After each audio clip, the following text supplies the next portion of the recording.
අයිබෝවන් අයිබෝවන් සර්. අයිබෝවන් සර්.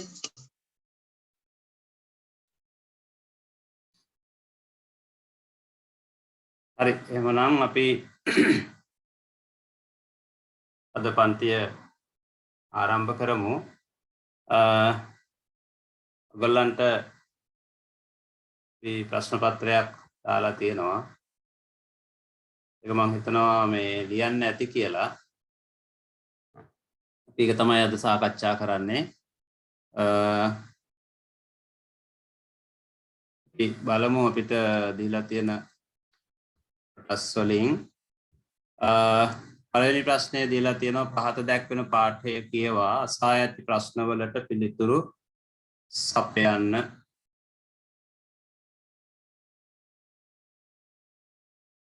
අධ්‍යාපනය වූ කලී දිත්ත ද්‍රව ක්‍රියාවලියකි.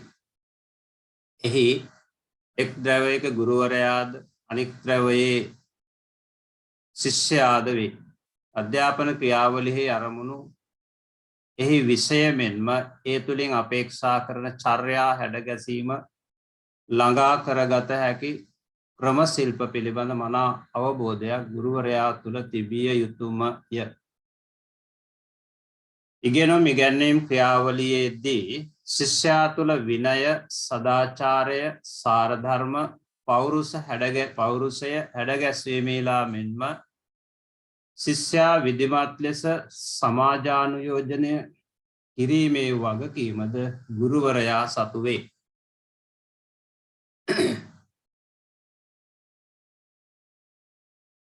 වර්තමානයේ ගුරු කේන්ද්‍රීය හෝ විෂය කේන්ද්‍රීය වූ අධ්‍යාපන රටාවන් නිසා ශිෂ්‍යයාගේ දක්ෂතා ක්ෂය වී තිබේ.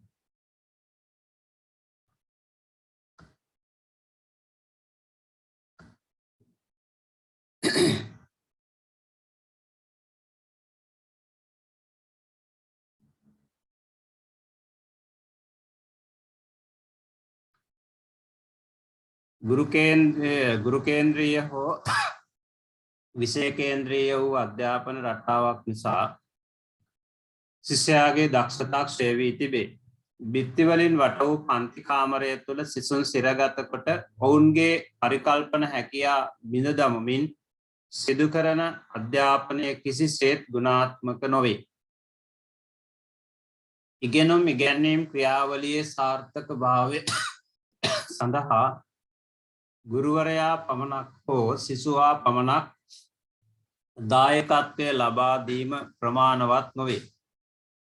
ඉගෙනීම ඉගැන්වීම යන කර්තව්‍යයන් දෙක සාර්ථක වීම වනාහි ගුරු සිසු දෙදෙනාගේම දායකත්වය මතින්ම පමණක් ගොඩනැගෙන්නකි.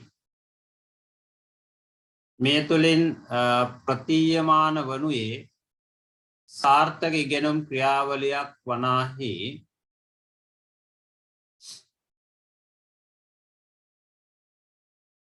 ගුරු සිසු දෙපක්ෂයේම ඒකාබද්ධතාවයෙන් අර්ථ ගැන්වෙන සංකල්පයක් බවයි.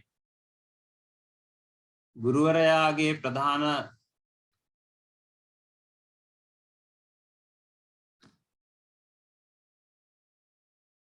සඳහා ඉගෙනුම් අත්දැකීම් බවයි. ගුරුවරයාගේ ප්‍රධාන කාර්ය ඉගැන්වීම බව අමුතුවෙන් කිව යුතු නොවේ. ඒ සඳහා ඉගෙනුම් අත්දැකීම් සම්පාදනය කිරීමේදී ගුරුවරයා රජය විසින් පනවන සීමා තුළ ක්‍රියා කළ යුතුය. විෂයමාලා අත්පොත් පාඨ ග්‍රන්ථ ඇතුළු වෙනත් සීමාද දැක්විය හැකිය. රජය විසින් පනවන මෙම සීමා තුළ ගුරුවරයා ක්‍රියාත්මක වන විට පන්ති කාමරය තුළ සිටින දරුවන් සියලු දෙනා එක සමාන බුද්ධි මට්ටමක සිටිතේ සිතා ඉගෙනුම් ක්‍රමවේද විෂයමාලා සැලසුම් කිරීම සාර්ථක නොවේ. ශිෂ්‍යයන් තුළ තිබෙන දක්ෂතා රුචි අරුචිකම් දුර්වලතා ගැටලු අඩුපාඩු බුද්ධිමට්ටම් සහ වෙනත් කරුණු පිළිබඳ අවධානය යොමු කිරීම ඉතා යෝග්‍ය මෙන්ම ඵලදායී වේ. එකෙන් අපෙන් අහනවා මෙන්න මේ ප්‍රශ්න කීපයක්. පළවෙනි එක තමයි ගුරුවරයා තුල තිබිය යුතු වැදගත් දෑ කවරේද? ඒක තමයි අපෙන් අහන පළවෙනි ප්‍රශ්නය. ගුරුවරයා තුල තිබිය යුතු වැදගත් දෑ කවරේද? මොනවද ගුරුවරයා තුල තියෙන්න ඕන දක්ෂතා? ඔයගොල්ලෝ මේ ඡේදය තුලින් උපුටාගත්ත පිළිතුරු මොනවද?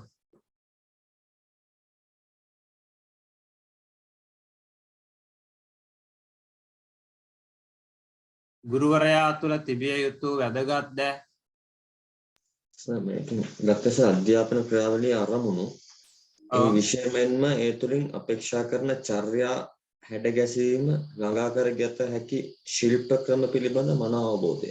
ඔව්. ඔව්. හරි. තියෙන්න ඕන ලක්ෂණ තමයි අපි ඔය විස්තරය තුළ ඇතුළත් කරගත්තාම අපිට පුළුවන් චර්යා හැඩ ගැස්වීම නේ. පිළිතුර එක තියෙනවා චර්යා හැඩ ගැස්වීම. ඊළඟට අනිත් එක තමයි ශිල්ප ඥානය. මේ දෙක නේ ඔබතුමාගේ පිළිතුර ඇතුළත් කරලා තියෙන්නේ නේද? ඔව් සර්. ඊට වඩා වෙනස් පිළිතුරු තියෙනවද අනිත් අයගේ? මාත් ඒක දාසලිවි. ඒ පිළිතුර නේ. ඔව්. ඒ පිළිතුර හරි. ඒක තමයි එන්න ඕන සිදු තියෙන්න ඕන මේ දරුවන් හැඩ ගැස්වීම, දරුවන්ගේ චර්යාවන් හැඩ ගැස්වීම සහ ශිල්ප ඥානයේ තියෙන්න ඕන ගුරුවරයා සතුව. ඒ දෙක තමයි ගුරුවරයා තුළ තිබිය යුතු වැදගත්ම කරුණු දෙක. සිසුන්ගේ චර්යා හැඩ ගැස්වීම තියෙන්න ඕන, ඊළඟට ශිල්ප ඥානය තියෙන්න ඕන.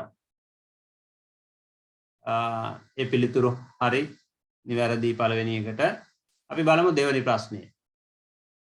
ශිෂ්‍යයාගේ කවර ගුණාංග ඉස්මතු කිරීමට ගුරුවරයා සමත් විය යුතුද? ශිෂ්‍යයාගේ කවර ගුණාංගයන් ඉස්මතු කිරීමට ගුරුවරයා සමත් විය යුතුද? ශිෂ්‍යයා තුළ විනය, සදාචාරය, සාරධර්ම, පෞරුෂය හැඩගැස්වීමෙහිලා මෙන්ම ශිෂ්‍යයා විධිමත් ලෙස සමාජානුයෝජනය කිරීම. සමාජානුයෝජනය කිරීම. ඔව්. තව තියනවාද වෙනස් උත්තර ඊට වඩා?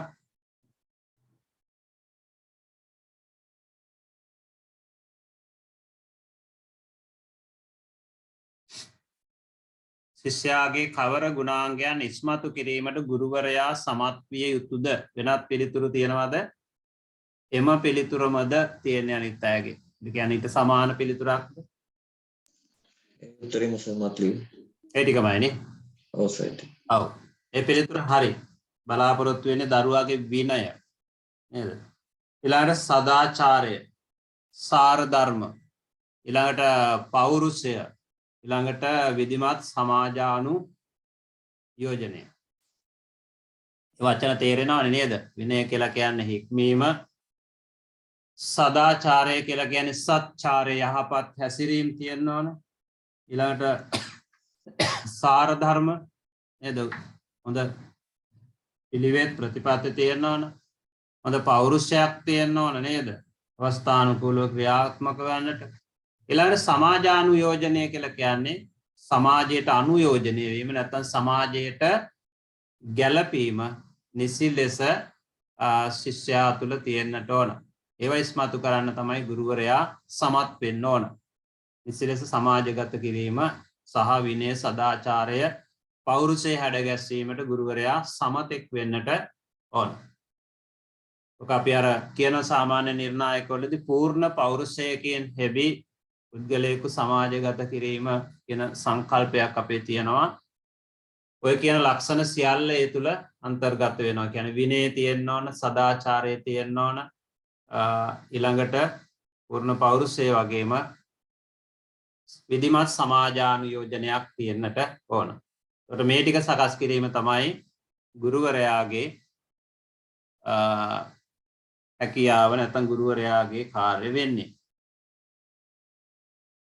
වර්තමාන අධ්‍යාපන රටාවන් තුන්වෙනි එක වර්තමාන අධ්‍යාපන රටාවන් මගින් දරුවන්ට වී ඇති හානිය කවරේද? වර්තමාන අධ්‍යාපන රටාවන් මගින් දරුවන්ට වී ඇති හානිය කවරේද? ශිෂ්‍යයාගේ දක්ෂතා ක්ෂය වී තිබීම, ඔව්. පන්ති කාමර තුල සිසුන් සිරගත කොට ඔවුන්ගේ පරිකල්පන හැකියාව සිඳ බිඳ දැමීම. ඔව්. පරිකල්පන හැකියාව අඩු වෙනවා නේද? සිඳ බිඳ දාලා තියෙනවා. තව තියනවාද කරුණු වෙනත් කරුණු ඉදිරිපත් කරලා ලියලා?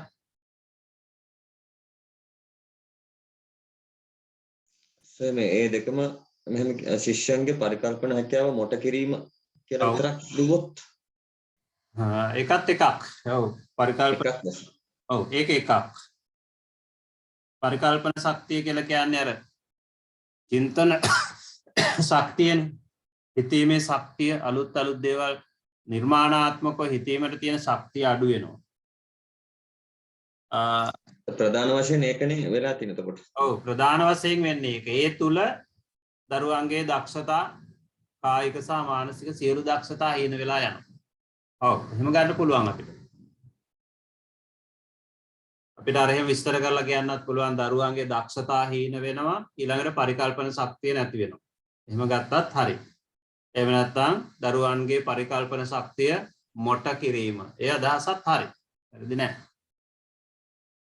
වර්තමාන අධ්‍යාපන රටාව තුලින් සිද්ධ වෙන්නේ එහෙමනේ යාන්ත්‍රික දරුවෙක් බිහි වෙන එකනේ වෙන්නේ. නේද? ගුරුවරයා අපි පන්ති කාමරයට ගිහිල්ලා දරුවට උගන්වනවා. පන්තියේ 40ක් ඉන්නවා නම් 40ටම අපි එකම විදිහටනේ උගන්වන්නේ. හැබැයි දරුවන් විවිධයි. බුද්ධි මට්ටම් විවිධයි. ග්‍රහණය කර ගැනීම විවිධයි නේද? ඒ හරහා සමහර විට ඇතැම් විට ඊට වඩා වෙනස් හැකියාවන් තියෙන දරුවන්ගේ දක්ෂතා මොට වෙනවා. එතකොට දරුවෝ ගුරුවරයා කියන දේ හිතනවා ඇරෙන්න අලුතින් හිතලා ගමනක් යන ස්වභාවය අඩු වෙනවා. සමේ අධ්‍යාපන ක්‍රමය තුල දරුවන්ගේ පරිකල්පන ශක්තියට ඍජුවම බලපෑම් වෙනවා. හරි. එතකොට මේ දෙක වෙනම ලියන්නත් පුළුවන්. අර විදිහට පරිකල්පන ශක්තිය මොට වීම කියන කාරණය අවධාරණය කළා තුනත් වැරදි නැහැ. ඒක ගන්නත් පුළුවන්. පළවෙනි උත්තරේ මොකද? දරුවන්ගේ දක්ෂතා හීන වීම.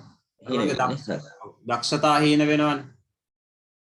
පන්ති කාමරය තුලම හිර කරලා තියෙනකොට දරුවෙකුට සමහරලාට බාහිර කුසලතා ප්‍රදර්ශනය කිරීමට ඉදිරිපත් කිරීමට තියෙන අවකාශය අඩු වෙනවා. ඒකට අදක්ෂ දරුවන් බිහිවීමේ ප්‍රවණතාවය වැඩි.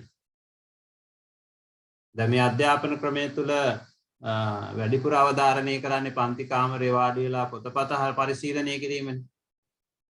හැබැයි සියල්ලෝ ඒ සඳහා දක්ෂයෝ නොවේ. පන්ති කාමරයෙන් බාහිරට යන දරුවා ඊට වඩා කුසලතාපූර්ණ දරුවෙක් බවට පත් වෙන්න පුළුවන්. ඒ අවස්ථාව මේ අධ්‍යාපන ක්‍රමය තුල දරුවන්ට අහිමි වී ඇති බව තමයි මේ කියන්නේ. ඒ නිසා කුසලතා හීන වෙනවා, පරිකල්පන ශක්තියන් අඩු වෙනවා. ඊළඟට 4 ඉගැන්වීම සාර්ථක කරලීම සඳහා උපයෝගී වන දෑ කවරේද?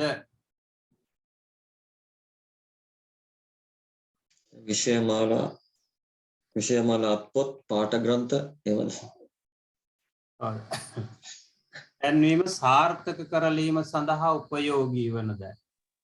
මන්ලිය ශිෂ්‍යයන් තුළ තිබෙන දක්ෂතා, රුචි අරුචිකම්, දුර්වලතා, ගැටලු, අඩුපාඩු, බුද්ධි මට්ටම සහ වෙනත් කරුණු පිළිබඳ අවධානය යොමු කිරීම කියන එක හරියද දන්නේ? අවධානය යොමු කිරීම. කවුද ඒක කරන්න ඕන? ගුරුවරයා. එතකොට ගුරුවරයා දරුවාගේ මේ සියලු කාර්යයන් කාරණා පිළිබඳ අවබෝධයකින් ඉන්නට ඕන. නේද? ඒ කාරණා සියල්ල අවබෝධ කරගන්න නම් ගුරුවරයා සහ ශිෂ්‍යයා අතර අන්තර් සම්බන්ධතාවය වැඩි වෙන්න ඕන. නේද? එවනම් ඉගැන්වීම සාර්ථක කරලන්න නම් දැන් ඔය දැන් ඔයගොල්ලන්ගේ උත්තරේ තියෙන විස්තරාත්මකව. නේද? උපයෝගී වෙන දේවල් නහන්නේ. විස්තරාත්මක ඇතුළත් කරලා තියෙනවා. එක හකුළුවලා ගත්තොත් එන්න ඕන මොකද්ද? ගුරුවරයා සහ ශිෂ්‍යයා අතර අන්තර් සම්බන්ධතාවය සම්බන්ධතා දැඩි වෙන්න ඕන. ශක්තිමත් වෙන්න. ශක්තිමත් වෙන්න ඕන. ඒතකොට දැන් ඔයගොල්ලන්ගේ පිළිතුර ඒ ටික වෙනත් විදියකට කියලා තියෙනවා. නේද? චර්යා රටා ඒවා පිළිබඳව අවබෝධය ගුරුවරයා තුළ තියෙන්න ඕන. එතකොට පැත්තක ඉන්න දරුවෙක් පිළිබඳව ගුරුවරයාට ඒක තියෙන්න බැහැනේ. එහෙම ඇති වෙන්නේ නැහැනේ. නේද? ගුරුවරයාත් එක්ක සම්බන්ධ වෙන දරුවාගේ චර්යා රටා ආකල්ප සාර ධර්ම ඒවා පිළිබඳව තමයි ගුරුවරයා දන්නේ. එහෙම දැනගන්න නම් ගුරුවරයා ළමයාත් එක්ක සම්බන්ධ වෙන්නට ඕන. එසා ඉගෙනීම සාර්ථක ඉගැන්වීම සාර්ථක කරලීම සඳහා නම් තිබිය යුතු කාර්ය තමයි ගුරුවරයා සහ ශිෂ්‍යයා අතර අන්තර් සම්බන්ධතාවය ගොඩ නැගිය යුතුයි. ගොඩ නැගී තිබිය යුතුයි. පැහැදිලි නේද? සර් ඒක මේ මම ලිව්වේ ගුරු සිසු දෙපාර්ශවයේම දායකත්වය ලබා යුතු වීම කියලා. දායකත්වය ලබා දීම. ඔව් හරි. ඒක තමයි. අන්තර් සම්බන්ධතාවය. ගුරු සිසු දෙපක්ෂයේම දායකත්වය ලැබෙන්න ඕන. නේද? නැත්නම් ගුරුවරයා ඉගැන්වුවට වැඩක් නැහැ ශිෂ්‍යයාගේ අවධානය තියෙන්නත් ඕන. ඒ නිසා දෙගොල්ලන්ගේ අන්තර් සම්බන්ධතාවය හරිම වැදගත්. දායකත්වය ලැබීම ගුරුවරයාගේ සහ සිසුන්ගේ දායකත්වය ලැබීම කියන එකත් එකම තමයි. හරි. ඒ උත්තරෙත් නිවැරදි මිස්.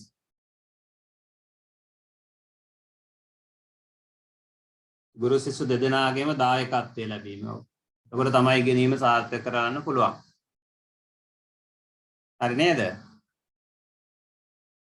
ඊළඟට 5 දරුවන්ගේ ඉගෙනීම සාර්ථක නොවීමට හේතු වන කරුණු කවරේද?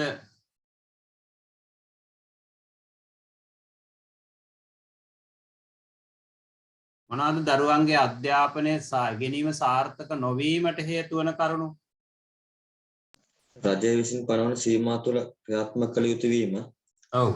පන්ති කාමරය තුළ සිටින දරුවන් සියලු දෙනා සමාන බුද්ධි මට්ටමක සිතා ඉගෙනුම් ක්‍රමවේද විෂයමාලා සැලසුම් කිරීම. ශිෂ්‍යයන් තුළ තිබෙන දක්ෂතා, රුචි අරුචිකම්, දුර්වලතා හා ගැටලු පිළිබඳව අවධානය යොමු නොකොට ඉගෙනීම් ක්‍රියාවලිය සිදු කිරීම. ඔව්. හරි. ඒ කරුණ තමයි තියෙන්නේ. නේද? දරුවන්ගේ ඉගෙනීම සාර්ථක නොවීමට බලපාන කරුණු ඒවා තමයි. එන පන්ති කාමරයෙන් ඉහළ අධ්‍යාපනය ලබා දෙනවා නේ. පන්ති කාමරයෙන් ඔබට නොගින් අධ්‍යාපනය ලබා දෙනවා කියන කාරණය කියන්නේ. ඊළඟට අනිත් එක කිව්වා දරුවන්ගේ හැකියා, දක්ෂතා ඒ වගේම දැනුම පිළිබඳව තෝරා බේරා නොගෙන හැමෝටම සමානව අධ්‍යාපනය ලබා දීම. ඊළඟට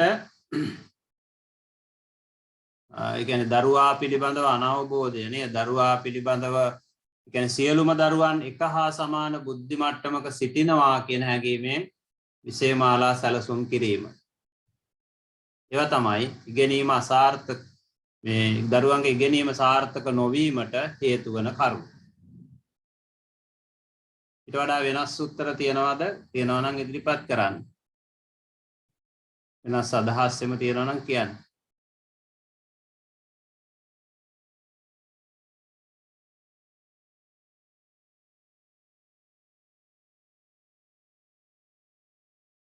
හරි නේද?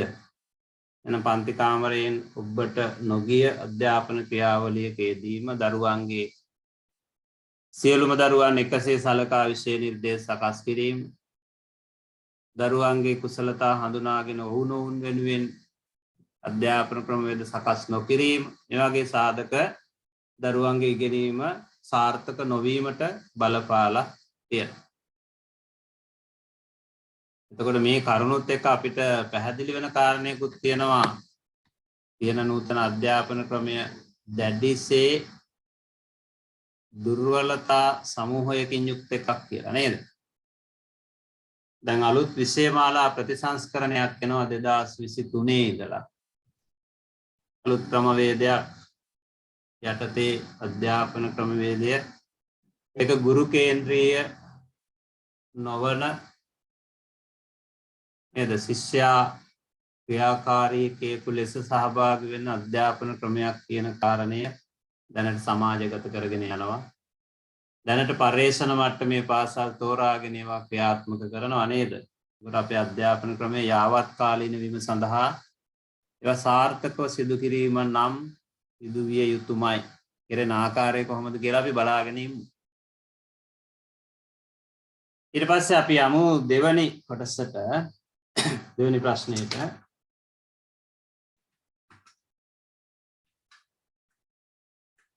ශිෂ්‍යයා විචාරවත් පුද්ගලයෙකු කරවීම අධ්‍යයන ක්‍රියාවලියක එක් වැදගත් පරමාර්ථයක් බැව් අධ්‍යාපන පරමාර්ථ පිළිබඳ පර්යේෂණ වලින් මෙන්ම පොදු ජනයා පිළිබඳ දරන විවිධ මතවලින්ද පෙනී යයි. එසේ වුවද අධ්‍යාපනය පිළිබඳව කෙරෙන විශ්ලේෂණ වලින් හෝ පොදු ජන මතවලින් විචාරාත්මක වීම යන්නෙන් දනවන නිශ්චිත අරුත කුමක්දැයි පැහැදිලි නැත. එසේම පාසලේ මෙන්ම සරසවියේ ගැනීම් ඉගැන්වීමක් ක්‍රියාවලිය ක්‍රියාත්මක කරන්නන් විසින් කෙනෙකු විචාරවත් කරවීමේ ඇති වැදගත්කම ගැන විවිධ අයුරින් මත ප්‍රකාශ කරන්නේ නමුදු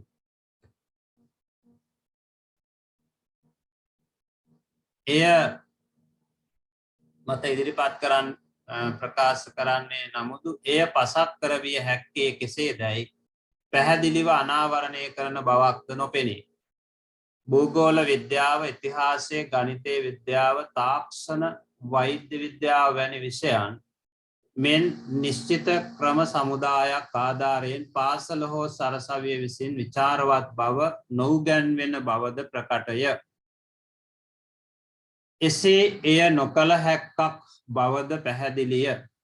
කරුණ මෙසේ වුවද නිරවුල් ලෙස පෞද්ගලික ජීවිතය පවත්වාගෙන යනු සඳහාත් පූර්ණ පුරවැසියෙකු ලෙස පොදු සමාජයේ කොටස්කරුවෙකු වී කිසියම් වගකීම් සම්භාරයක් අර්ථවත් ලෙස ප්‍රයෝජනවත් ලෙසත් එසේම බුද්ධිමත් ලෙසත් ඉටු කරනු සඳහාත් අධ්‍යාපනය විසින් පුද්ගලයාට විචාරවත් බව ලබා දිය යුතු බව සැබෑය. එසේනම් විචාරවත් බව නොහොත් විචාරාත්මක වීම යන්නෙන් නිශ්චිතව අදහස් කරන්නේ කුමක්ද? විචාරවත් බව යන්න කුමක් පදනම් කොට ශිෂ්‍යයා විසින් පසක් කෙරෙන කෙබඳු ප්‍රතිපත්තියක් දැයි විමසිය යුතුය. එය හිතාමතා ප්‍රගුණ කෙරෙන කෙබඳු ප්‍රතිපත්තියක් දැයි විමසිය යුතුය. එය හිතාමතා ප්‍රගුණ කරවනු ලබන කිසියම් පුහුණු විශේෂයක් විය හැකිද? නැතහොත් අපේක්ෂා කෙරෙන නිශ්චිත කුසලතා වර්ධනයකට සමවිය හැකිද? නිශ්චිත කරුණු රැසක් පවරාදීමද නැතහොත් කිසියම් පුරුදු විශේෂයක් දියුණු කරවීමද? අවංක සත්‍යවාදී බව, නිර්භීතකම වැනි චරිත ලක්ෂණ සමූහයක් ප්‍රගුණ කරවීමද? උගත් දැය මැනවින් ධාරණය කර ගැනීම නිසා ඇතිවෙන විශේෂ මතක ශක්තියක්ද? මෙවැනි අරමුණු කිසිවක් මෙයින් නොදෙවෙනි වන්නේ නම් එය කුමන අධ්‍යාපන ක්‍රියාවලියක නිරත වීම නිසා ප්‍රතිඵලය වශයෙන් මතුවන කෙබඳු ආකාරයේ මානසික තත්ත්වයක් දැයි විමසා බැලිය යුතුය. කොහොම දිගු ඡේදයක් තියෙන්නේ. අපි එකක් ඒක විශ්ලේෂණාත්මකව බලන්න ඕන ඡේදයක්. ළඟට ටිකක් සැලකිල්ලෙන් අවධානය යොමු කරන්න ඕන ඡේදයක් කියලා පේනවා. අපි බලමු ඒකේ පළවෙනි ප්‍රශ්නය අහනවා අධ්‍යාපනය පිළිබඳ මත කවර ආකාරයෙන් සමාජගත වී තිබේද? අධ්‍යාපනය පිළිබඳ මත කවර ආකාරයෙන් සමාජගත වී තිබේද?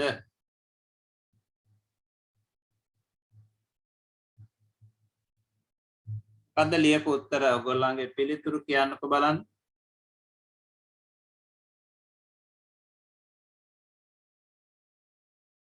කොහොමද අධ්‍යාපනය පිළිබඳ මත සමාජගත වෙලා තියෙන්නේ? ශිෂ්‍යයා විචාරවත් පුද්ගලයෙකු කරවීමට අධ්‍යාපන ක්‍රියාවලිය වැදගත් පරමාර්ථයක් බව.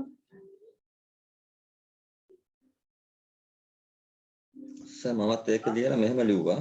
ඔව්. ඒ විචාරාත්මක වීම යන්නෙන් ධනවන නිශ්චිත අරුත කුමක්දයි පැහැදිලි නොමැති වීම කියලා. ඔව්. විචාරාත්මක බව කියන්නේ මොකක්ද කියලා පැහැදිලි නොමැති වීම නේද? ඔව් සර්. ඔව්. තව තියනවද උත්තර?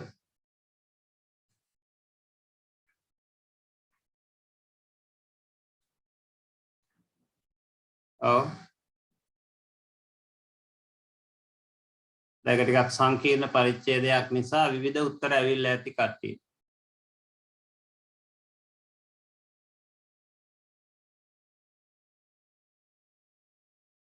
අනිත් අය ලිව්වේ නැද්ද නිහඬව ඉන්නේ? මාත් ඒ උත්තරේ තමයි සොල්ලේ විචාරාත්මක පුද්ගලයෙකු කරවීම අධ්‍යයන ක්‍රියාවලියක වැදගත් පරමාර්ථයක්. ඔව්. විම ඔව්. ආත්මක ක්‍රියාවලියට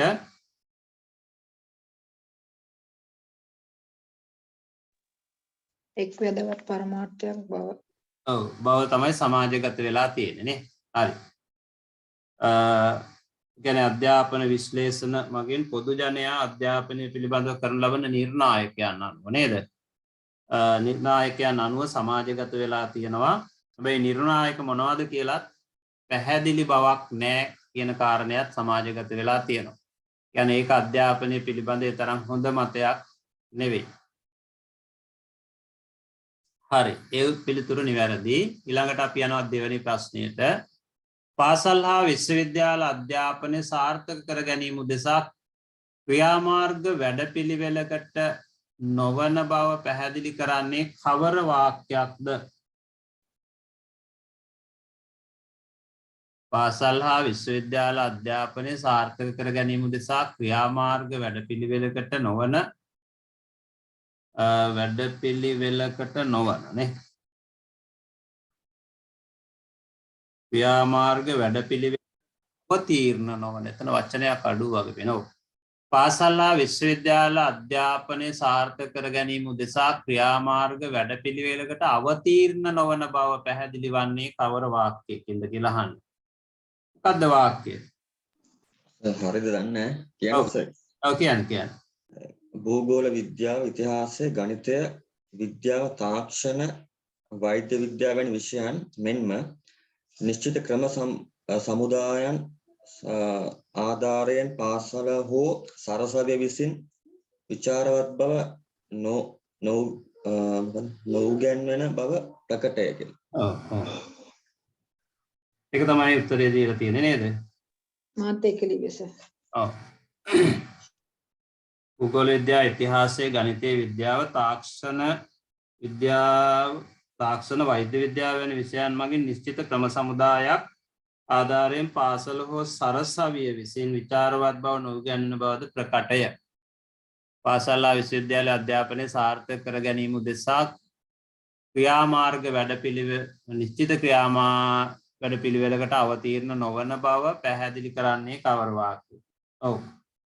දැන් මේ විෂයන් වල ඉගැන්වීමේදී විචාරවත් බවකින් තොරව ඉගැන්වෙනවා කියන කාරණයෙන් පැහැදිලි වෙනවා නිශ්චිත වැඩපිළිවෙලකට අනුව ක්‍රියාත්මක නොවන බව. හරි. ඒ උත්තරේ නිවැරදි. ඒ නොලියා ගත්ත අය වෙන්නේ නැතිනේ නේද? ඡේදයේ තියෙන ලකුණු කරගන්නකොයි භූගෝල විද්‍යාව, ඉතිහාසය, ගණිතය, විද්‍යාව, තාක්ෂණීය වෛද්‍ය විද්‍යාව වැනි විෂයන් මෙන් නිශ්චිත ක්‍රම සමුදායක් ආධාරයෙන් පාසල හෝ සරසවි විසින් විචාරවත් බව නොගැන්වෙන බවද ප්‍රකටය කියන වාක්‍යයෙන් ඒක පැහැදිලි වෙනවා. ඊළඟට තුන්වෙනි ප්‍රශ්නය අධ්‍යාපනයේ පුද්ගලයෙකු ලැබිය යුතු මූලික දෑ කවරේද කියලා අහනවා. අධ්‍යාපනයෙන් පුද්ගලයෙකු ලැබිය යුතු මූලික දේවල්. නිරවුල් ලෙස පෞද්ගලික ජීවිතය පවත්වාගෙන යනු සඳහා පූර්ණ පුරවැසියෙකු ලෙස පොදු සමාජයේ කොටස්කරුවෙකු වී කිසියම් වගකීම් සමුදායක් අර්ථවත් ලෙසත් ප්‍රයෝජනවත් ලෙසත් සහ බුද්ධිමත් ලෙස යුතු කිරීම. බුද්ධිමත් ලෙසත් ඉටු කිරීම. තව උත්තර තියෙනවද? මාත් ඒක ලිව්වේ සර්. ඒ ටික ලිව්වේ නේ. ඔව්. ඒක සරල කරලා ගත්තාම තියෙන්නේ පූර්ණ පුරවැසියෙක් කිරීම, ඊළඟට සමාජයේ යහපත් කොටස්කරුවෙකු වීම සඳහා බුද්ධිය ලබා දීම නේද? ශිෂ්‍යයා තුළ මේ අධ්‍යාපනයේ පුද්ගලයෙකු ලැබිය යුතු මූලික ලක්ෂ මූලික කරුණු ඒවා තමයි. නේද? පූර්ණ පෞරුෂයකින් යුක්ත වීම, පුද්ගලයෙක් පූර්ණ පෞරුෂයකින් යුක්තව නිර්මාණය කිරීම, ඊළඟට සමාජයේ යහපත් කොටස්කරුවෙකු වෙන්න අවශ්‍ය කරන බුද්ධිය වර්ධනය කරවීම. ඒ කාරණා දෙක පැහැදිලි වෙනවා නම් ඒක තමයි මේකට අපේක්ෂිත පිළිතුර වෙන්නේ. හරි නේද? පූර්ණ පෞරුෂයකින් යුක්ත පුද්ගලයෙකු කිරීම, ඊළඟට සමාජයේ යහපත් කොටස්කරුවෙකු වීම සඳහා බුද්ධිය වර්ධනය කරවීම. හරි, අපි හතරවෙනි ප්‍රශ්නේ බලමු. ශිෂ්‍යයා තුළ තිබිය යුතු ගුණාංගයන් කිහිපයක් දක්වන්න. ශිෂ්‍යයා තුළ තිබිය යුතු ගුණාංගයන් කිහිපයක්. අවංක බව, සත්‍යවාදී බව, නිර්භීතකම. ඔව්. අපව කියන්නේ අවංක බව, ඔව්. අවංකකම, සත්‍යවාදී බව, නිර්භීතකම. ඒවත් ශිෂ්‍යයෙක් තුළ තියෙන ඕන ලක්ෂණ. තව තියෙනවා ඡේදේ. සර් උගන්වන දේ මනවින් ධාරණය කර ගැනීම. ඔව්, ධාරණය කර ගැනීමේ ශක්තියක් තියෙනවා. කුසලතා වර්ධනය කර ගැනීම. ඔව්, කුසලතා වර්ධනය කර ගැනීම තියෙනවා. සර් දැන් අර එහෙම මේ කරුණු දක්වන්න කොහම දෙකක් විතර ලිව්වහම ඇතිද? කරුණු දැන් එතන කරුණු සාමාන්‍යයෙන් 5ක් 6ක් වගේ තියෙනවා නම් කරුණු 3ක්වත් ලියන්න ඕන. කරුණු ප්‍රමාණය හැටියට දැන් කරුණු 1ක් 2ක් වගේ තිබුණොත් ඉතින් කරුණු 2ක් ඉතින් ලියුවාම ප්‍රමාණවත්. කරුණු 5ක් 6ක් තියෙනවා නම් අපි කරුණු 3ක්වත් ලියන්න ඕන. ඡේදය තුලින් අරගෙන ලියන්නනේ තියෙන්නේ.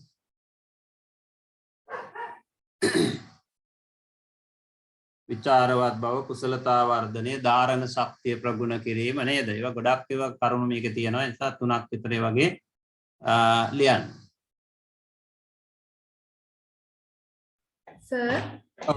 සර් දැන් මෙහෙම මේවට උත්තර ලියද්දි මේ වගේ තැන් වලදීත් මේ අකුරු නිවැරදිද, පද බෙදීම් නිවැරදිද ඒවා බලනවද? මේ අවබෝධය ඡේදයේදීද? ඔව්, දැන් මේ වගේ ප්‍රශ්න උත්තර ලියන වෙලාවට එනකොට තියෙන්න ඕන. පද බෙදීම් ගැන, විශේෂයෙන් අක්ෂර වින්‍යාසය ගැනම සැලකිලිමත් වෙන්න. දැන් මේකදී හැබැයි අර මෙහෙම කතන්දරයක් තියෙනවා. දැන් මෙහෙම කියන්නම්කොම. දැන් මේකෙදී පද බෙදීම් අක්ෂර වින්‍යාසයට ලකුණු කපන්නේ නැහැ. හරිද? මේකදී අපේක්ෂා කරන්නේ පිළිතුරනේ. හැබැයි අපි මේ තැන් වලදී නොසැලකිලිමත් වුණොත් අර තැන් වලදීත් ඒ අඩුව අපෙන් ප්‍රදර්ශනය වෙන්න ගන්නවා. තේරුණාද කියපු දේ? අපි පද බෙදීම් කරන්නේ රචනාවේදී සාරාංශයේදී විතරක් කියලා හිතාගෙන හිටියොත් භාෂාවේදී ගැටලුවක් එන්න පුළුවන්. දැන් මේ ප්‍රශ්න වලට පිළිතුරු සැපීමේදී පද බෙදීම් හරිද කියලා බලන්නේ නැහැ. ඒවට ලකුණු කපන්නේ නැහැ. මේකෙදී අපේක්ෂා කරන්නේ පිළිතුර පමණයි. අර කියපු ශිල්පීය දක්ෂතා ටික මේකේ හොයන්නේ නැහැ. තේරුණා නේද? එනිසා ඒවට ලකුණු කපනවා කියලා බය වෙන්න එපා. නොසලකා හරින්න එපා. අපි මේ පේපරේ හැමතැනකදීම උත්සාහ කරන්න නිවැරදිව මේ පද බෙදීම් අක්ෂර වින්‍යාසය භාවිතා කරන්න. එහෙම නැතුනොත් අර තැනට ගියාම අපිට වර්ධින්න තියෙන අවකාශය වැඩි නිසා. නැත්නම් මේ වැදී ලකුණු කපන්නේ නැහැ. පද බෙදීම් අක්ෂර වින්‍යාසය ඒවා ශිල්පීය දක්ෂතා හොයන්නේ නැහැ මේකෙදී. නිශ්චිත පිළිතුර තමයි අපේක්ෂා කරන්නේ. පිළිතුර නිශ්චිත වෙන්න ඕන. මොකද ඡේදයෙන් අරගෙන ලියන නිසා.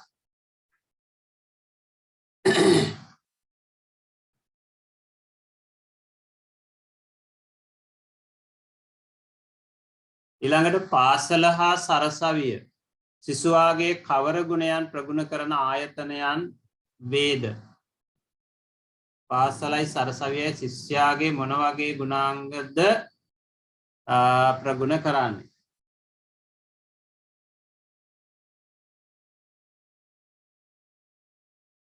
සර් ඒවට කලින් ඒවත් එන්න බෑ සර් කලින් කියපු උත්තර. පුළුවන්. ඒවත් අරගෙන අපිට පොදු පිළිතුරක් මේකේ හදාගන්න වෙන්නේ නේද? දැන් මේකට නිශ්චිත පිළිතුරක් ඡේදය තුල නිශ්චිතවම කියලා නෑ නේද? සර් එතකොට මෙතන කවර ගුණාංගයන් කියලා අහන්නේ. එතකොට ගුණාංගයන් කියලා ගොඩක් තියෙනවා එතකොට. ඔව් ගුණාංග ඔව් දෙකක්වත් අඩු ගන්න නේද දැන්? දැන් එතකොට උඩ තියෙන ශිෂ්‍යයා තුළ තිබිය යුතු ගුණාංගයන් කිහිපයක්. ඔව්. එතකොට ඒ ගුණාංගයන්මනේ සර් අපි ප්‍රගුණ කරන්න ඕනේ. පාසල හා සරසවිය සිසුවාගේ කවර ගුණාංගයන් ප්‍රගුණ කරන ආයතනයන් වේද? එතකොට මේකෙදි එන්න ඕන පොදුවේ මේ ආයතන දෙකෙන්ම නිර්මාණය කරන කියන්නේ පාසලේ ඉඳලා සරසවියට ගිහිල්ලා ඒකෙන් නික්මෙනකොට දරුවා තුල පූර්ණ වශයෙන්ම පෝෂණය වෙලා තියෙන ඕන කරුණු මොනවද කියලා තමයි අපි මෙතනට ගන්න ඕන. තේරුණාද? ඒකට ඒ වෙනකොට අධ්‍යාපන ක්‍රියාවලිය නිශ්චිත කඩයිම පහු කළානේ. එතකොට දරුවා මොන වගේ කෙනෙක් හැටියට සරසවියෙන් නික්මෙන්න ඕනද කියන කාරණය තමයි මේ අහන්නේ.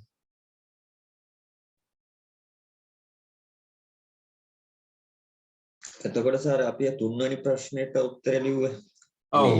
ඒ ගුණාංගයක් නේ සම්පූර්ණ කියන්නේ සංක්ෂිප්තය වෙන්න ඕනේ. ඔව් සංක්ෂිප්තය වෙන්න ඕන. දැන් ඔය විනය හික්මීම ඒවා අර අපි එතෙන්දි සැලකුවේ පාසල තුල තියෙන්න ඕන මේ ලක්ෂණ ආයතන තුල තියෙන්න ඕන විශේෂ ලක්ෂණ හැටියට එතන සැලකුවේ නේද? ඒ ටික තුලින් ළමයා සමාජයට යනකොට මොන වගේ කෙනෙක් හැටියට යන්න ඕන? මේ ආයතන දෙකෙන් එළියට එනකොට දරුවා කොහොමද නිර්මාණය වෙලා තියෙන්නේ? ඒකයි මෙහාන්නේ. අපි මෙහෙම කියමුකෝ දැන් ඔය කියපු කරුණු වලින්ම තමයි අපිට ගන්න තියෙන්නේ. ඔබතුමා කියපු කාරණේ හරි ඔය කියපු කරුණු වලින්ම තමයි උත්තරේ ගන්න තියෙන්නේ. එතකොට අර කියපු මේ ඒ ලක්ෂණ වලින් පරිපූර්ණ වෙනකොට වගේ මේ දරුවා යහපත් ලෙස සමාජය තුල ජීවත් වෙන්න සුදුසු පෞරුෂයකින් යුක්ත පුද්ගලයෙක් හැටියට සමාජගත වෙනවා. හරිද? මේ ආයතන දෙකෙන් එළියට එනකොට ඒ දරුවෙක් තුළ තියෙන්න ඕන යහපත් ලෙස සමාජය තුළ ජීවත් වීමේ පූර්ණ පෞරුෂයක්. ඊළඟට විචාරාත්මකව යමක් දෙස බැලිය හැකි පුද්ගලයෙක් වෙන්න ඕන. ඒ වගේ ලක්ෂණ අරවා එකතු කරලා තමයි අපි පිළිතුර හදාගන්නේ. පැහැදිලිද? එතන සර් බුද්ධිමත් පුද්ගලයෙක් නේ සර් විචාරාත්මක. හරියටම හරි බුද්ධිමත් පුද්ගලයෙක්. ඔව්. යමක් අවබෝධ කර ගැනීම පුද්ගලයෙක් කියන එකනේ. ඒක බුද්ධිමත් පුද්ගලයෙක් හැටියට සමාජයට එන්නට ඕන. ඒ බුද්ධිමත් බව කිව්වහම මෙතන යාගේ පෞරුෂය තියෙන්න ඕන, අවබෝධ කර ගැනීමේ ශක්තිය, යමක් දෙක දෙස විශ්ලේෂණාත්මකව බැලීමේ ශක්තිය, ඒවෙන් යුක්ත පුද්ගලයෙක් හැටියට සමාජගත වෙන්න ඕන. එතකොට ඒකේ අපි පෞරුෂය තුළ එතන යහපත් ගතිගුණ ඇතුළත් වෙනවා සාමාන්‍යයෙන්. පෞරුෂය තුළද? ඔව්. ඔව් යහපත් පෞරුෂයක් ගොඩනැගෙන්න නම් යහපත් ගුණාංග ඇතුළත් වෙනවා. දැන් පුද්ගලයන්ගේ පෞරුෂයන් ගොඩනැගෙනකොට විවිධාකාරයෙන් බිහි නේද? පෞරුෂය කියන එක නරක පැත්තට පුද්ගලයෙක් තුළ යොමු වෙන්න පුළුවන්. අපි හැබැයි මෙතන කතා කරන්නේ යහපත් පෞරුෂයක්නේ. ඒකට අර කියපු ගුණාංගත් ඒ චරිතය තුළ ඉස්මතු වෙනවා. ඒකෙන් තමයි එයාගේ පෞරුෂය සකස් වෙන්නේ. නැත්නම් ඒක ආරූඪ කරගත්ත පෞරුෂයක් වෙනවා. එතන සමාජයට යෝග්‍ය විදියට නේද? පුද්ගලයෙක් සමාජයට යෝග්‍ය පුරවැසියෙකු ලෙස ජීවත් වීමේ පෞරුෂය ගොඩනගෙනවා. එතකොට අර කියපු ධර්ම ටික අවශ්‍යයිනේ. හරි සසගේ උත්තර පොඩ්ඩක් කියනවද අපි? ආයි ලියාගන්න. සමාජයට යෝග්‍ය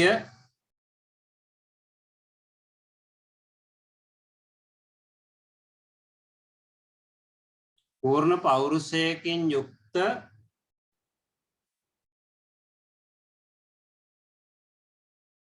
පෞරුෂයක් වර්ධනය කිරීම.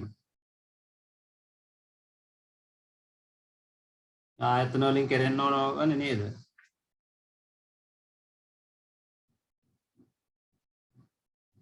ඊළඟට යමක් දෙස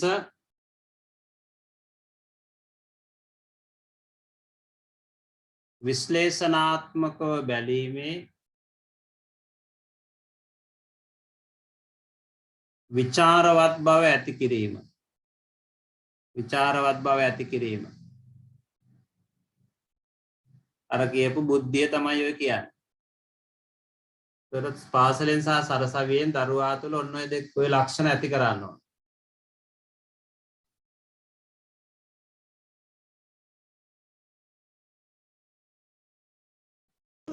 වර්තමානයේ ඇත්තටම මේක නෑ නේද ඇත්තටම. ඇත්තටම නෑ. ඕවා නෑනේ. සමාජගත වහල් භාවයකින් තමයි හැමදේම බලන්නේ. හැමදේම බලන්නේ අපි එහෙමයි. එක පැත්තකින් පෞරුෂය කියන එක අපි තුල නෑ වහල් භාවයනේ තියෙන්නේ. නෑ එහෙම ඇති කරලා තියෙනවා දේශපාලකයෝනේ. පැහැදිලිවම දේශපාලනයෝ ඔය සියලු අංශ අපි නොදන්නා විදිහට එයාලට වාසි වෙන විදිහට සියල්ල හදලා තියෙනවා. හදලා තියෙන්නේ. නේද? ඇත්තටම අපි සමාජයක් ගත්තාම අපි විවිධ විදිහට බෙදලා තියෙන්නේ කවුද? දේශපාලඥයෝනේ. දේශපාලඥයෝ අපි බෙදලා. අපි ಜಾති වශයෙන් බෙදලා තියෙනවා, ආගම් වශයෙන් බෙදලා තියෙනවා නේද? ලෝකයේ කිසිම ශාස්ත්‍රවරයෙක් ආගම් වශයෙන් පුද්ගලයෝ බෙදලා නැහැ. නේද? ಜಾති වශයෙන් බෙදලා නැහැ කිසිම ශාස්ත්‍රවරයෙක්. නේද? අපේ සියල්ලංගේම ශාස්ත්‍රවරු මොකෝ අපේ සමාජයෙන් බිහිවෙච්ච අයම නෙවෙයි. නේද? එතකොට එම ගත්තාම අපි සියලු දෙනාම මේ එක එක දේවල් අපි ඔළුව තුලට දාලා අපිව බෙදලා තියෙන්නේ දේශපාලඥ. පක්ෂ වශයෙන් අපිව බෙදලා. නේද? ඒක දැඩි ලෙසම තියෙනවා අපිට එක පරම්පරාව තුල ගහ ගන්න තත්වයට නකොටා ගන්න තත්වයට දේශපාලන සංකල්ප අපේ ඔළුව තුලට දාලා තියෙනවා. ඔව් ඒක විචාරවත්ව බලුවොත් එහෙම දැන් මේ කාලවල ಜಾති ભેදය ආගම් ભેදය කියලා එකක් නැහැ නේ. නෑ ඇත්තටම එන්නේ ඡන්දයක් ලං වෙනකොට තමයි කොහොමද ඇති කරවනවා නේ. ඇති කරන අනිවාර්යෙන්. ඒ ඇති කරන ක්‍රමයේ අපිට එකපාරට ග්‍රහණය කරගන්නත් බැරි විදිහට ඒගොල්ලෝ හරි සූක්ෂමව කරනවා. ඒක අර සූක්ෂම සමාජගත කරනවා. අනිවාර්යෙන්. සමාජගත කරලා අපේ ඔළුව ඇතුළට දාලා අපිව ක්‍රියාත්මක කරනකම් අපි දන්නේ. ආයෙ ටික කාලයක් ගිහිල්ලා තමයි අපි දන්නේ අපි රැවටුණා. අපි රැවැට්ටුවා. අපි ඒක ඉඳගෙන මෝඩකම් කරා කියලා ටික කාලයක් ගිහිල්ලා තමයි අපිට දැනෙන්නේ. නේද? එහෙම නැත්තම් මේ සමාජය කොච්චර ලස්සන වෙනවද කියලා බලන්න. දැන් අපේ ඇත්තටම මිනිස්සු සාමාන්‍ය සමාජය තුල හරිම හොඳයිනේ. ජාතියක්, ආගමක්, කුලයක්, වංශයක් මුකුත් නැතුව අපේ මිනිස්සු හරි හොඳයිනේ මානසිකත්වයෙන් බැලුවා. නේද? සරල උදාහරණයක් ගත්තොත් ක්‍රිකට් ක්‍රීඩාව තුළ වගේ එකක් ගත්තොත් එම මුරලිදරන් කියන පුද්ගලයාට මුළු ලංකාවම ආසා කරනවා. නේද? සිංහලද, මුස්ලිම්ද, දෙමළද එහෙම කිසිම ජාති ભેදයක් එතන නැහැ. හැබැයි යා ක්‍රීඩා පිටියෙන් එළියට ගන්නකොට මිනිස්සු එළියට ආවට පස්සේ මිනිස්සු වර්ග කරලා අංවඩු ගාලා වෙනම සංකල්පයක් ගොඩනගනවා. ඒ වගේ අපේ තුල විවිධ ක්‍රමවේද ඔස්සේ අපේ ඔළුව විනාශ කරනවා, නරක කරනවා. ඒ නිසා අපි හරි පරිස්සම් ප්‍රවේශම් වෙන්න ඕන විශේෂයෙන් ඡන්ද කාලෙට.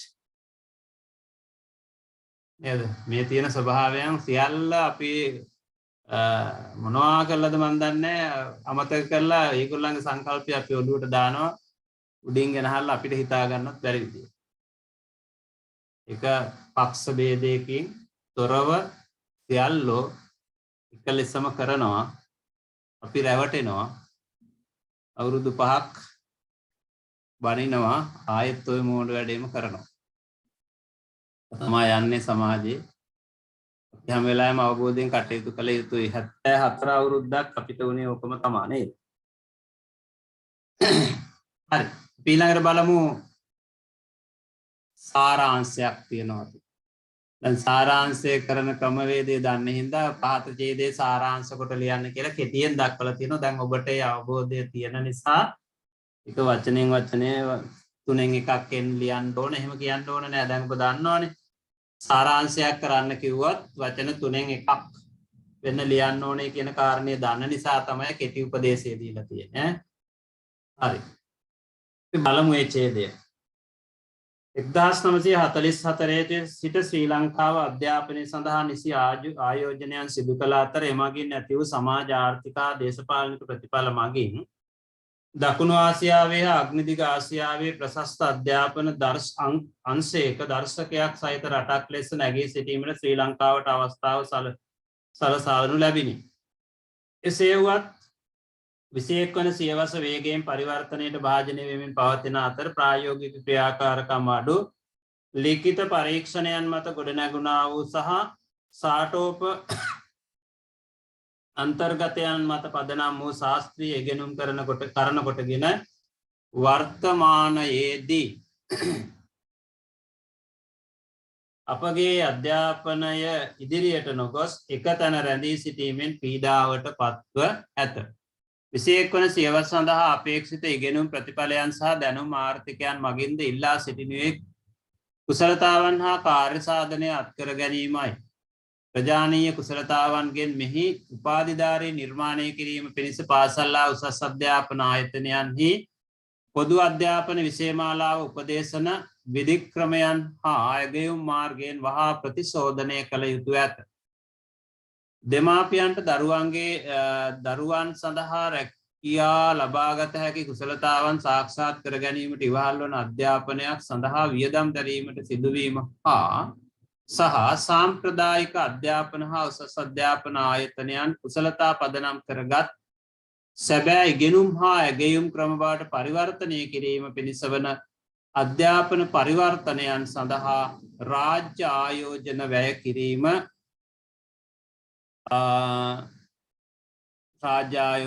කිරීම අධ්‍යාපනය සඳහා කෙරෙන නිසා අධ්‍යාපන ආයෝජනයක් යනුවෙන් අදහස් කරනු ලැබේ.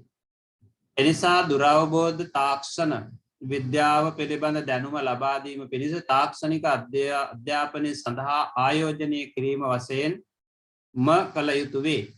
පුළුල් ප්‍රවේශයක් ඇති කරනු පිණිස වඩා උසස් අධ්‍යාපන ආයතන විවෘත කිරීම සඳහා පෞද්ගලික අංශයට දිරිදීමනා හා සහන කොන්දේසි මත ණය සැපයීමද 21 වන සියවස දැනුම් ආර්ථික ඉලක්ක කරගත් උසස් ඉගෙනුම් කුසලතාවයන් ගොඩනැගීමද වැදගත් වේ.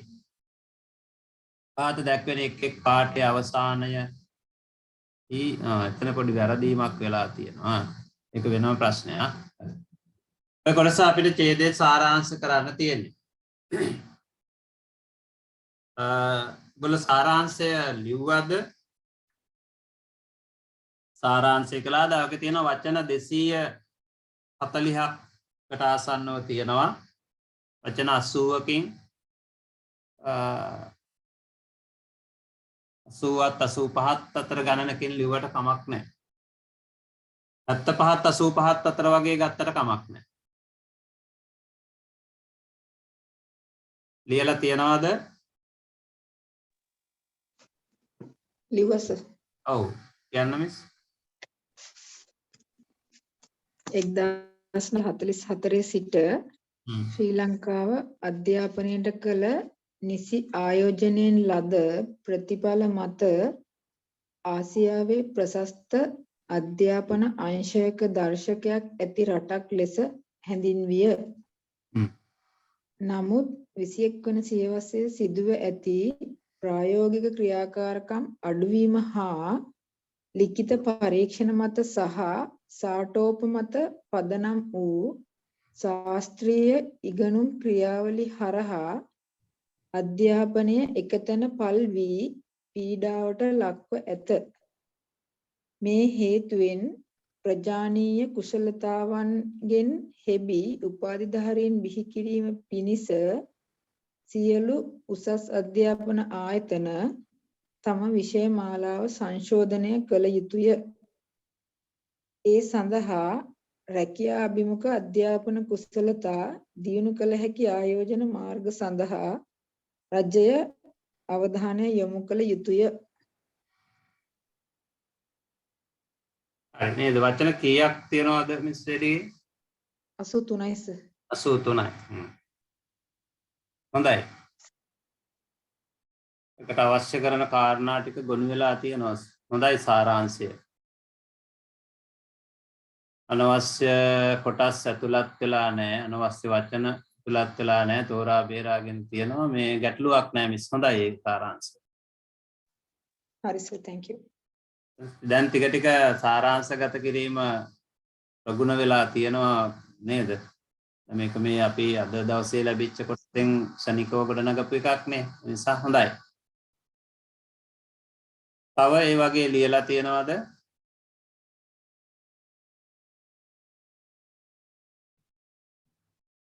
අනිත් අය ලිව්වේ නැද්ද?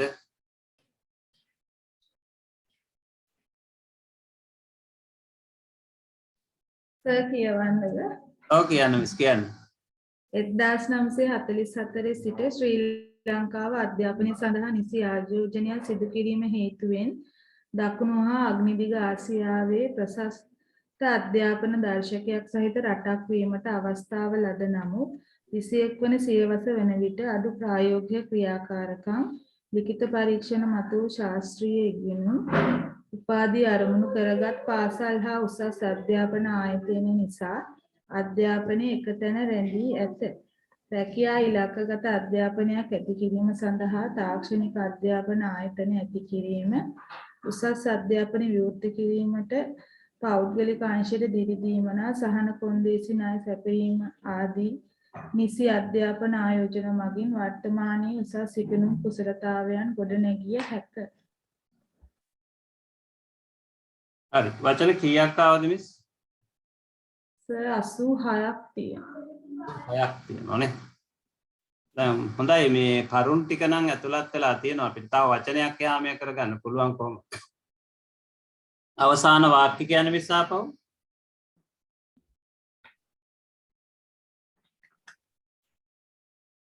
අවසාන වාක්‍යය රැකියා ඉලක්කගත අධ්‍යාපනයක් ඇති කිරීම සඳහා තාක්ෂණික අධ්‍යාපන ආයතන ඇති කිරීම, උසස් අධ්‍යාපන ආයතන විවෘත කිරීමට පෞද්ගලික අංශයට දිරිදීමනා සහන කොන්දේසි ණය සැපයීම ආදී නිසි අධ්‍යාපන ආයෝජන මගින් වර්තමානයේ උසස් ඉගෙනුම් කුසලතාවයන් ගොඩනැගිය හැක.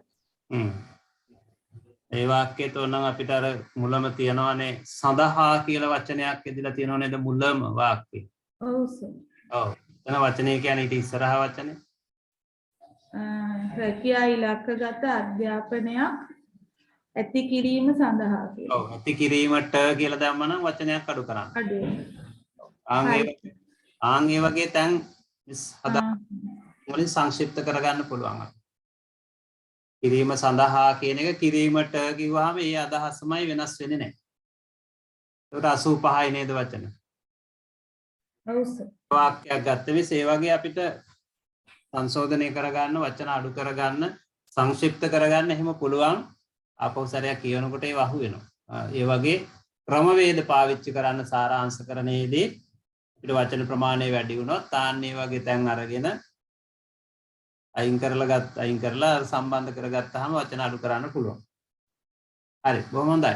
අදහස ඇතුළත් වෙලා තියෙනවා. තව තියෙනවද ඒ වගේ සාරාංශ කරපු ඒවා?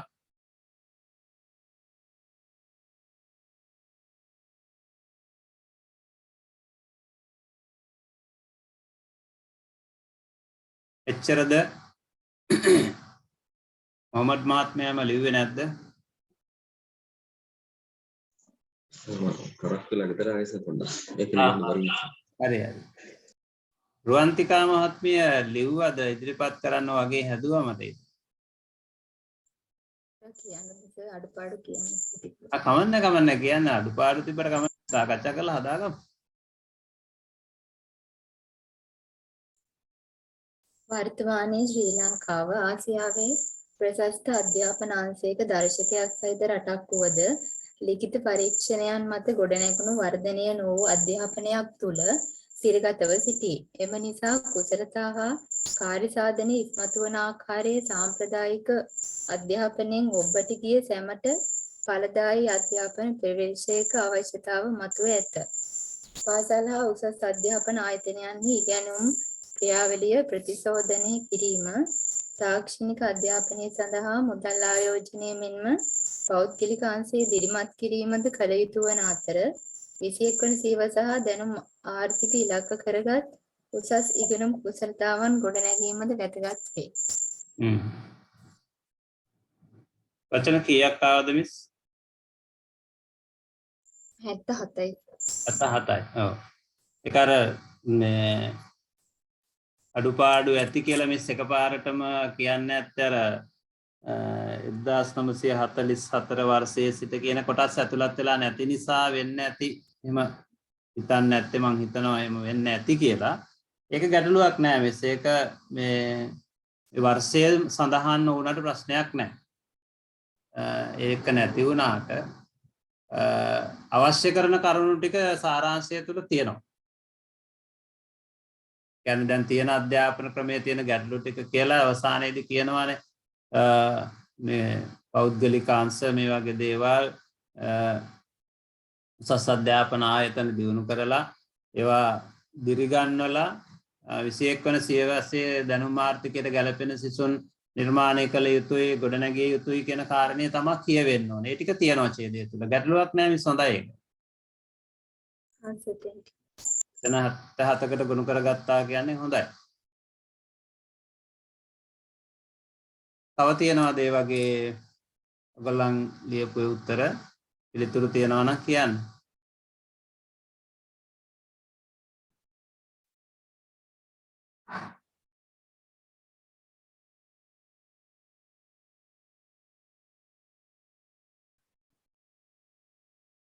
දැන් නම් මම පිළිතුරක් නොදින්නත් ප්‍රශ්නයක් නෑ. දැන් ඔයගොල්ලන්ට ලියා ගන්න පුළුවන් නේද? ඕනද මගෙන් පිළිතුරක්? නැත්නම් අපි ඊළඟ ප්‍රශ්නෙට යනවා. ලියපු නැති අයට අවශ්‍යයිද මේක සාරාංශකරණයක්? නැත්නම් ඔයගොල්ලෝ උත්සාහ කරලා බලනවාද ලියන්න? අපි උත්සාහ කරන්න මේ සර්ගේ උත්තරේ දෙන්න. එතකොට අපි පොඩ්ඩක් සසඳන්න පුළුවන් එතකොට. හරි මම දෙන්නම් උත්තරය. ඔයගොල්ලොත් ලියලා බලන්න, තනිව ලියලා බලන්න, සංසන්දනය කරලා බලන්න විවේක තියෙන වෙලාවල් වල ඒක වඩාත් හොඳයි. හරි ලියා ගන්න එමුන.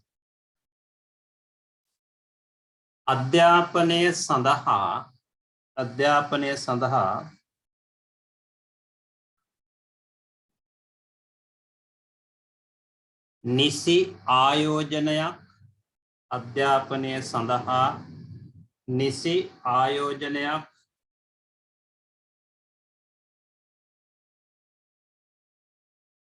සිදු කිරීම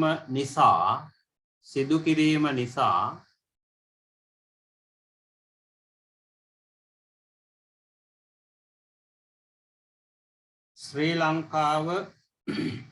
ශ්‍රී ලංකාව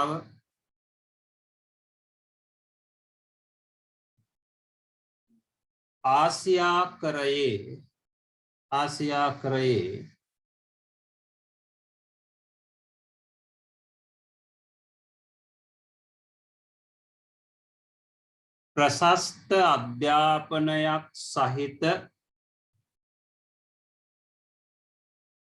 ප්‍රශස්ත අධ්‍යාපනයක් සහිත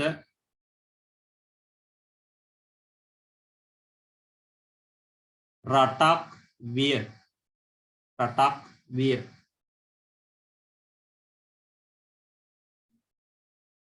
එහෙත්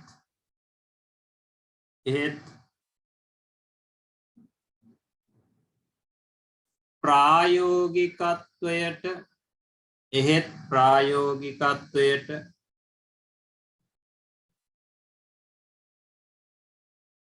අඩු තැනක් දුන්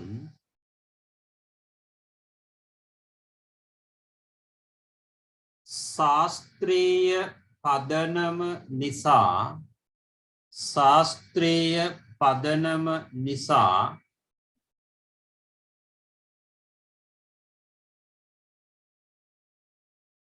මෙරට අධ්‍යාපනයේ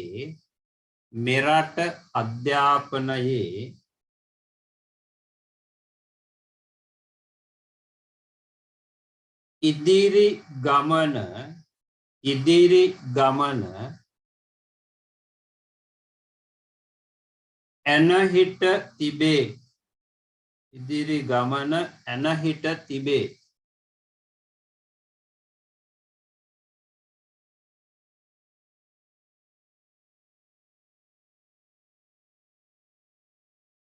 විසියෙක්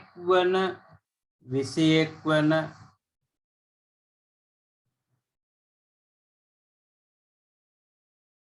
සියවසට 21 වන සියවසට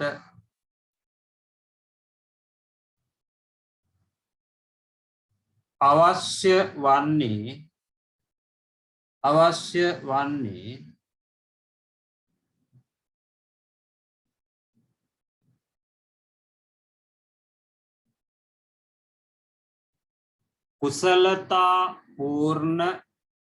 කුසලතා පූර්ණ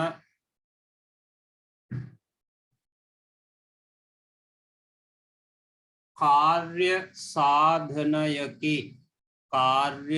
साधनयकी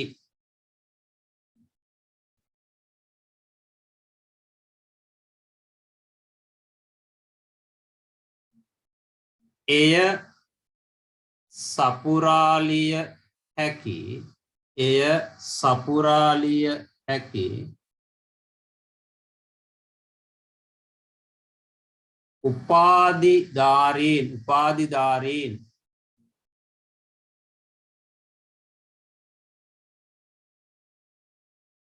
बिहि किरीमट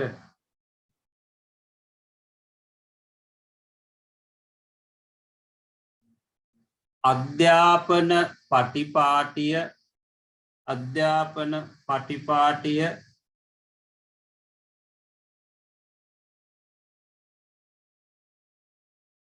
प्रतिशोधनय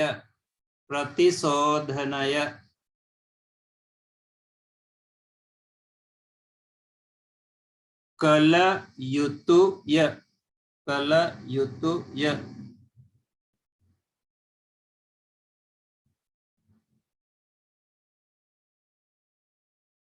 अध्यापनय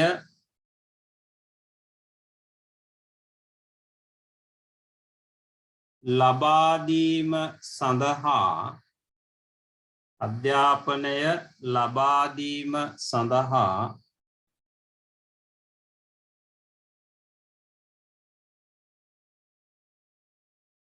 දෙමව්පියෝ වෙනම වචනයක් දෙමව්පියෝ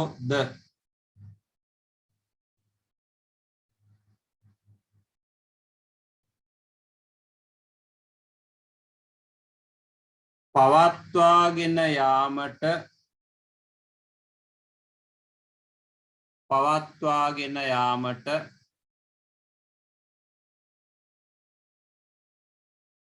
රජයද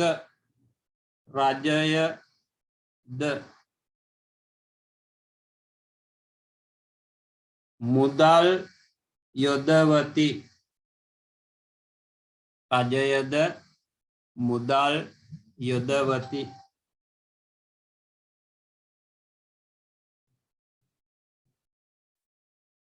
එය ආයෝජනයකි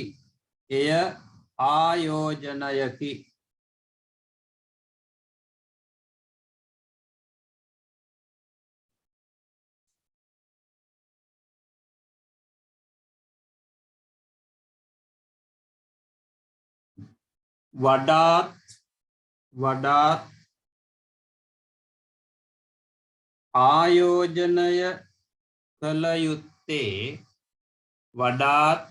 ආයෝජනය කළ යුත්තේ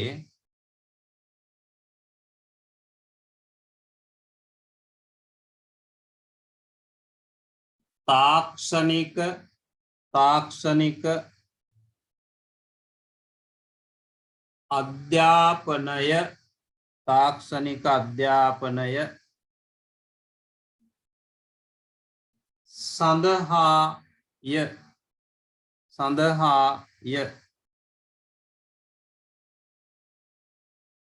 සඳහාය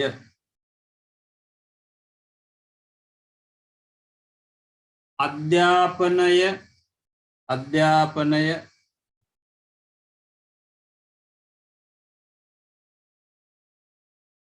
පුළුල් කරනු වස් අධ්‍යාපනය පුළුල් කරනු වස් පෞද්ගලික අංශයට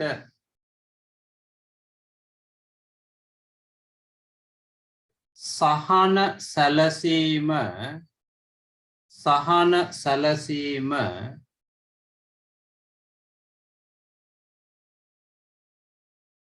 දැනුම් ආර්ථිකයට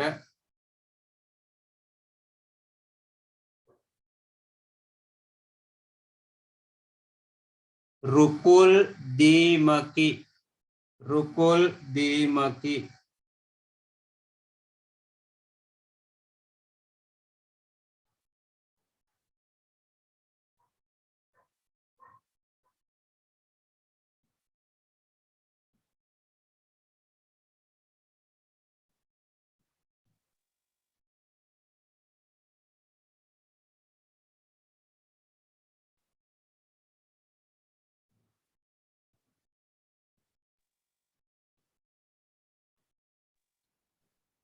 සර් බිහි කිරීම කියන්නේ වචන දෙකක්ද?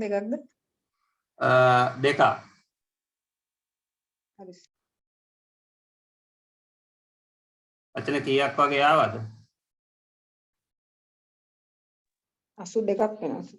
82ක් එනවා නේ. ඔව්. හරි.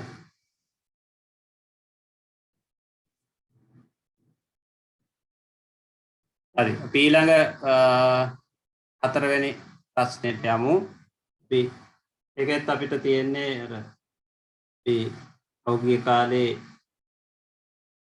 අධ්‍යයනය කරපු ආකාරයේ ප්‍රශ්න කිහිපයක් පහත දැක්වෙන එක් පාඨයේ අවසානයන්හි ඇති ප්‍රකාශ අතුරින් ඒ පාඨයේ එන අදහසට වඩා සමීප ප්‍රකාශය නම් කරන්න. ඒක බලමු අපි ඡේදයේ කියවලා අධ්‍යාපනය යන වචනය සඳහන් වන විට අපේ සිත නිතැතින්ම වාගේ යොමු වන්නේ පාසලටයි. අපේ යමකු ගැන කතා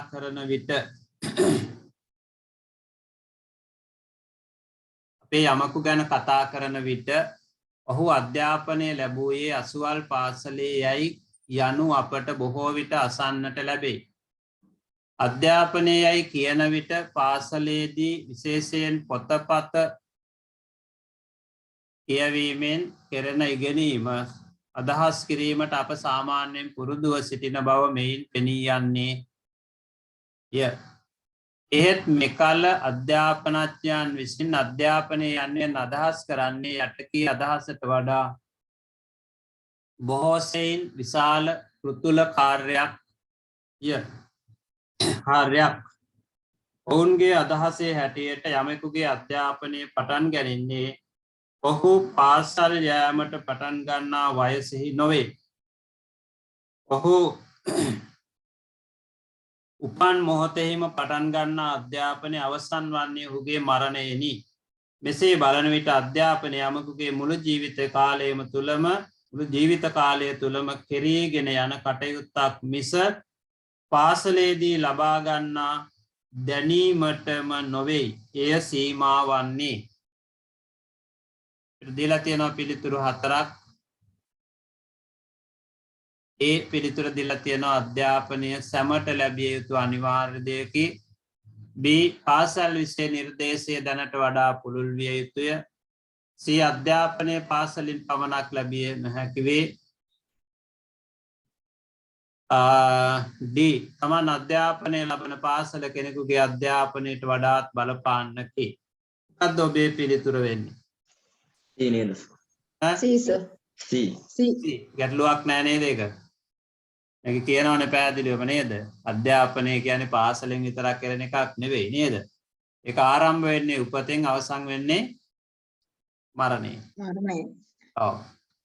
අපි තාම ඉගෙන ගන්නවා නේද? මරණයත් අපි ඉගෙන ගන්න. ඊට වඩා වෙනස් උත්තර අක්නු කරපු අය ඉන්නවද? ඒක වඩාම ගැළපෙනවා C උත්තරය. අපි එහෙනම් යනවා ඊළඟ ප්‍රශ්නයට. වැඩෙන සමාජයක සංස්කෘතික උරුමය සැමදා එකසේ පවතින සිරිතක් නැත. පරම්පරාවෙන් පරම්පරාවට එකසේ පවතින සිරිතක් නැත. පරම්පරාවෙන් පරම්පරාවට අලුත් දේ එකතුව ඒ ක්‍රමයෙන් වැඩි බාලයනට ඉබේ ඉගෙනීමට ඉඩහැර බලා සිටිය හැකි අවස්ථාවක ඉක්මවයි. ඒ අවස්ථාව එළඹුණි. එහෙත් තවම නොදියුණු යයි සලකනු ලබන බොහෝ සමාජවල බාල පරම්පරාවේ අය සමාජයේ වැඩිහිටියන්සේ පිළිගැනීමට පෙර ඒ සඳහා විශේෂයෙන් පැවැත්වෙන උත්සවයක් වැනි පරීක්ෂණයකට මුහුණ දිය යුතුය. ඒ පරීක්ෂණයට පළමුවෙන් එක්තරා නියමිත කාලයක් තුළ විශේෂයෙන් පැවැත්වෙන පුහුණු වැඩ පිළිවෙලකටද ඔවුහු සහභාගී විය යුතුයි. මේ උත්සව බාලයනට උගැන්වීම අවශ්‍යතාවය ඇතිව පිළියෙල කරගත් ආදිම වැඩ පිළිවෙලයයි සලකන්නට පුළුවනි. එයින් බලාපොරොත්තු වන්නේ ඒ පරම්පරාවට ඒ පරම්පරාවේ උරුමය අඩුලුහුණු නැතිව ඊළඟ පරම්පරාවටද දී ඒ පරම්පරාවේ අය සමාජයේ සම්පූර්ණ සාමාජිකයන් බවට පත් කිරීමයි. පිළිතුරු 4ක් දීලා තියෙනවා. ඕනෑම ජාතියකට සංස්කෘතියක් ඇත්තේය. බාලයනට ඒ ජාතීන්ගේ සංස්කෘතිය ඉගැන්වීම වැදගත් වේ. උත්සව මගින් යම් ජාතියක සංස්කෘතිය උගන්වනු ලැබේ. පාසලේදී දරුවනට සංස්කෘතික වටිනාකම් කියා දීම අනිවාර්යයෙන් සිදුවිය යුතුය. අද ඔබේ පිළිතුර වෙන්නේ.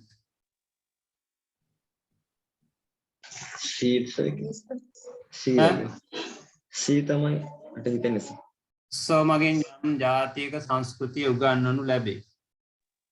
B වෙන්න බැරිද සර්? B. බාලයනට ඒ ජාතීන්ගේ සංස්කෘතිය ඉගැන්වීම වැදගත් වේ. එතන බාලයන් කියලා කියන්නේ මේ කුඩා කට්ටියද නැත්නම් මේ නොදියුණු කට්ටියද? නෑ නොදියුණු නෙවෙයි. එතන බාලයන් කියන්නේ කුඩා පරපුරට. බාල පරපුර. හරි සර්. බාල කියන වචනේ තියෙනවා අර කියපු විදිහේ බාල කියන වචනේ මෝඩ කියන අර්ථයෙන්ුත් භාවිතා කරනවා. ඒක නොදියුණු කියන එකත් එහෙම තියෙනවා. මෙතන කියන්නේ බාලයන් කියන්නේ ළමයි. බීත් වෙන්න පුළුවන්. බී එකත් ගැලපෙනවා.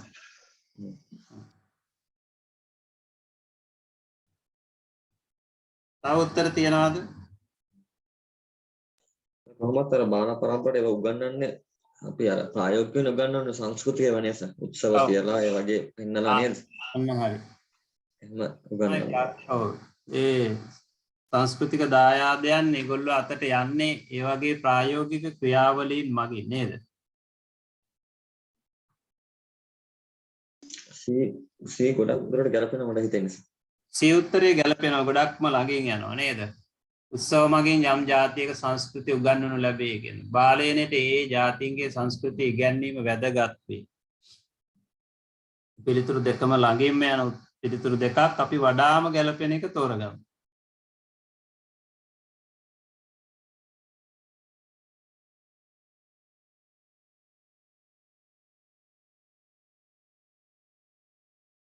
ඔව්.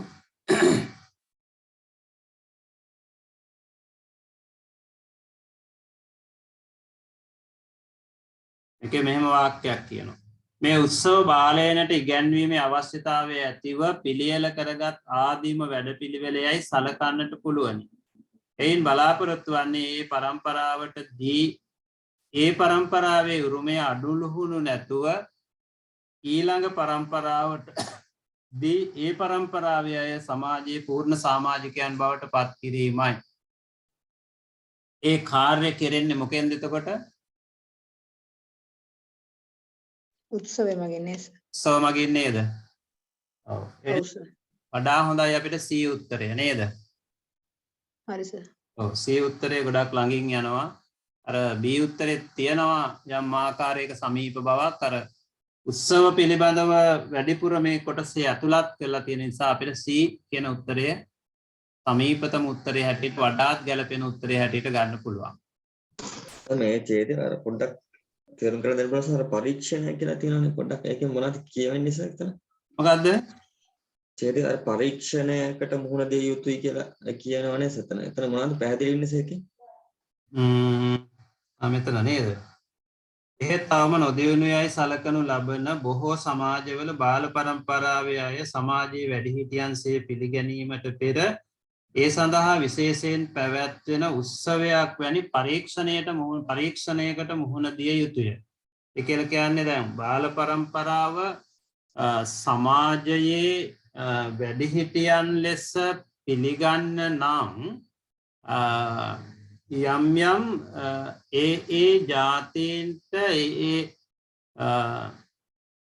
පුද්ගල කොට්ටාසයන්ට අදාළ විවිධ ක්‍රමවේද හදාගෙන තියෙනවා. දැන් අපි උදාහරණයක් ඇටියට ගත්තොත් තියෙනවා නේද? ගැහැණු දරුවෙක් මල්වර වීම එයා වැඩිහිටි තත්වයට පැත්වීම කියලා සලකන්න සමාජයේ දැන් බොහෝ සමාජවල පිළිගන්නවා නේද? එයා සමාජයේ පරිපූර්ණත්වයට එහෙම නැත්නම් වැඩිහිටි තත්වයට පත්වීම කියන එක සංකේතවත් කරනවා. එතකොට ඒක එක පැත්තකින් සමාජ සම්මතයක් බවට පත් වෙලා තියෙනවා. අනිත් පැත්තෙන් දරුවාගේ මනසට දෙනවා ඔබ දැන් කුඩා දරුවෙක් නෙවෙයි වැඩිහිටි වයසට පත් වීගෙන එන කෙනෙක් කියන සංකල්පය.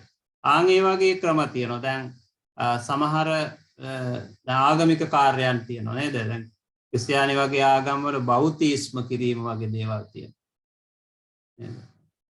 ඒ වගේ තියෙනවා එක එක ආගම් වලට සම්බන්ධ වෙලා ඉස්ලාම් ආගමෙත් එහෙම තියෙනවා දරුවන් සමාජගත කිරීම නේද?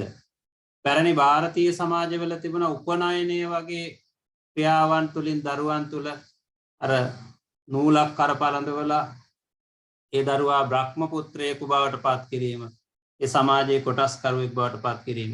ඒ වගේ යම් යම් සමාජවලට ආවේනිකව සමාජයේ වගකිව යුතු කෙනෙකු හැටියට දරුවා පිළිගන්නා බව හැඟවෙන යම් යම් ක්‍රියාවලීන්ට කියනවා යම් පරීක්ෂණයක් බඳු ක්‍රියාවලයකට දරුවන් යොමු කරනවා.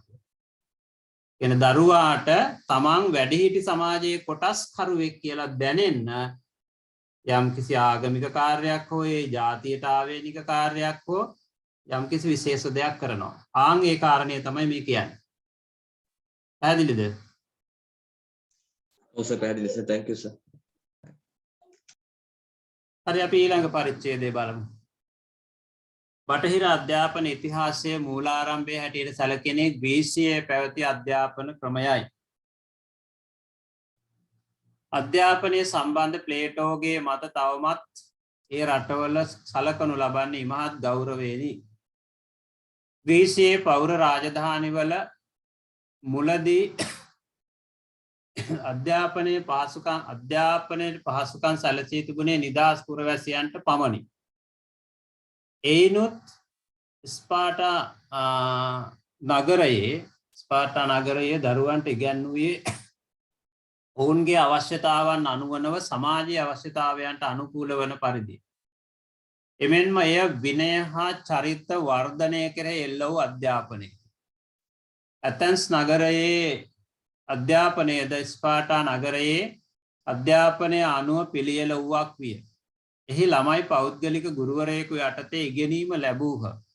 බොහෝ විට ඒ ගුරුවරයා ගෙදර සේවයේ නියුක්ත වහලෙක් විය. වයස අවුරුදු 18 වූ විට ඇතැන්ස් නගරයේ තරුණයෝ පුරවැසිකම ලබා ගැනීම සඳහා ඔවුන්ගේ පියවරුන් විසින් ඉදිරිපත් කරනු ලැබූහ. එහිදී ඔවුන්ට රටට ආගමට සේවය කිරීමටත් ඒවා රැක ගැනීමටත් දිවුරුම් දෙන්නට සිදුවිය. ඉන්පසු අවුරුදු 2ක යුද පුහුණුවක් ලබා දුෂ්කර පරීක්ෂණයකින් සාමාර්ථය ලැබුවාට පසුවය ඔවුන් රටේ වගකීම් බාර පුරවැසියන් බවට පත් වූයේ. දීලා තියෙනවා පිළිතුරු කිහිපයක්.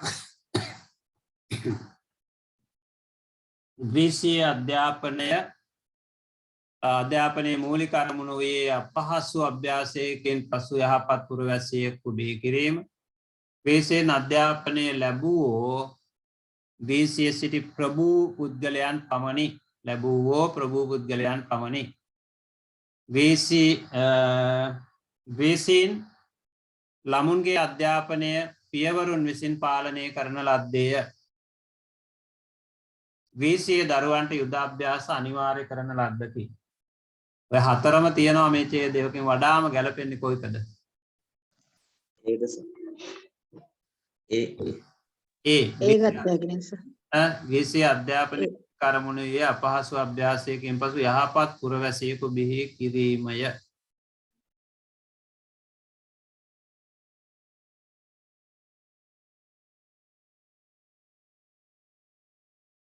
අද මේක අවසානයේ කියනවා නේද?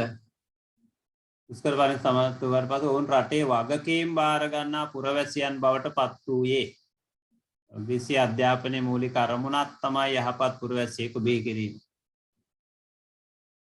ඒ වගේම මෙන්න මේ කාරණයක් කියවෙනවා වක්‍රව නේද? ග්‍රීසීන් ළමුන්ගේ අධ්‍යාපනය නෙවෙයි දෙවැනි එක ග්‍රීසීන් අධ්‍යාපනය ලැබුවෝ ග්‍රීසියේ සිටි ප්‍රභූ පුද්ගලයන් පමණි. අධ්‍යාපන ක්‍රමය ලැබුණෙත් ප්‍රභූ අයට පමණයි නේ. ගුරුවරු ගෙදරට ගෙනහලා උගන්වන්න පුළුවන්. කතන්දරයකුත් ඔක කියවෙනවා. වඩාම ගැලපෙනවා පළවෙනි ඒ පිළිතුර අපි ගමු එකට පිළිතුර ඒ හැටියට. යහපත් පුරවැසියෙකු බිහි කිරීම තමයි අධ්‍යාපන ක්‍රමය සකස් කිරීමේ අධ්‍යාපන ක්‍රමය තුල ඒගොල්ලෝ බලාපොරොත්තු වෙන්නේ. සර් ක්‍රමයයි කියද්දි මේ ඊ අකුර ඇඩ් කරන්නේ නැහැ නේද? නෑ ක්‍රමයයි එකට ලියන්නේ. හරි සර් උඩ එහෙම ඇඩ් කරලා තිබ්බා. ඔව් යෙදලා තියෙනවා එම නේද? හරි අපි 7 වෙනි එකට යනවා. අධ්‍යාපනයෙන් අප බලාපොරොත්තු වන්නේ කුමක්ද? ඉගැන්වීමෙන් අප බලාපොරොත්තු වන්නේ ළමයා කවර අයෙකු කිරීමටද? මේ ආදී ප්‍රශ්නවලට උත්තර සපයීමට බොහෝ සෙයින් ප්‍රයෝජනවත් යමකුගේ හෝ යම් ජාතියකගේ හෝ දර්ශනයයි. මනුෂ්‍යයා සමාජය සච්චාරිත්‍ර ආගම දැනීම ආදීෙහි ස්වභාවය හා සම්බන්ධ එක එක මත ජීවත්වන සෑම බුද්ධිමත් පුද්ගලයෙකු තුළම පාහෙත් ඒ සමාජයන් තුළත් දක්නට ලැබේ. ඉතින් අධ්‍යාපනයේ පරමාර්ථය නිශ්චය කර ගැනීමට බොහෝ සෙයින් උපකාර වන්නේ ඒ මතය. එමෙන්ම ඒ සමාජයන්හි පාසල්වල මුහුණුවරත් එහි බලපවත්වන දර්ශනයත් අනුව වෙනස් වීම සිරිතකි. ආගම දේශපාලනය ආදී සමහරක් විෂයන් සම්බන්ධව ගුරුවරයාගේ පෞද්ගලික අදහස් ඔහුගේ ශිෂ්‍යයන්ගෙන් වෙන්කොට තිබිය යුතුයයිද? ඔහු ශිෂ්‍යයන් හා කිට්ටු සම්බන්ධයෙන් අයුතු ප්‍රයෝජන නොගත යුතුයයිද යනු බොහෝ දෙනා විසින් පිළිගත්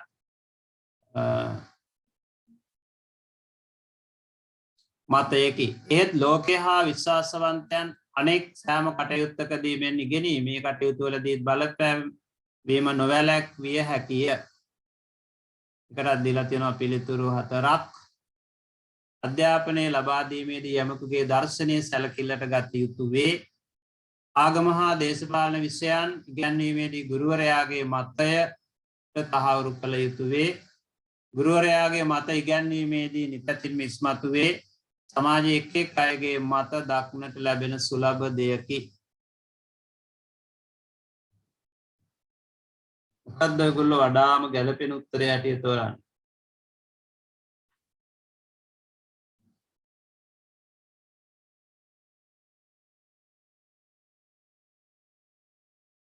බීදස ආගම හා දේශපාලන විෂයන් ඉගැන්වීමේදී ගුරුවරුන්ගේ මතය තහවුරු නොකළ යුතු වේ. ඔය අදහසක් කියවෙන. බීද බීද ආයක තමයි B උත්තරේ තමයි. ඔව් B උත්තරේ දැන් දෙන්නෙක් කියනවා B උත්තරේ කියලා. දැන් C නම් අයින් කරන්න පුළුවන්. ගුරුවරයාගේ මත ඉගැන්වීමේදී නිතැතින්ම ඉස්මතු වේ. ඉස්මතු වෙන බව ඇත්ත. නමුත් ඒ කාරණේ ඇත්තට ප්‍රබල වෙන්නේ නැහැ. සමාජයේ එක් අයගේ මත දක්නට ලැබෙන සුලභ දෙයකේ තර්කමයි කියවෙන්නේ. අපිට S හෝ B තමයි ගන්න තියෙන්නේ. අධ්‍යාපනය ලබා දීමේදී යමෙකුගේ දර්ශනීය සැලකිල්ලට ගත යුතු වේ කියලා තියෙනවා. හැබැයි ඒක දරුවන්ට දෙන්න බෑ. නේද? එක්කෙනාගේ දර්ශන දරුවන්ට උගන්වන්න බෑ. ආගම හා දේශපාලන විෂයන් ඉගැන්වීමේදී ගුරුවරයාගේ මතය තහවුරු නොකළ යුතු වේ. ඒ කාරණය පැහැදිලිව කියනවා නේද?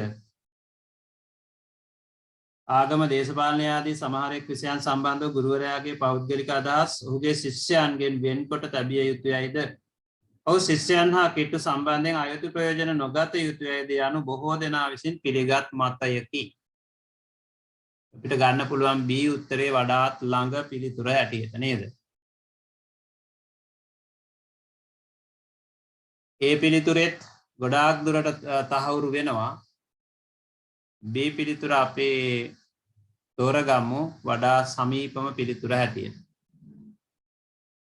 එක වෙන ගැටලු තියෙනවා නම් අහන්න.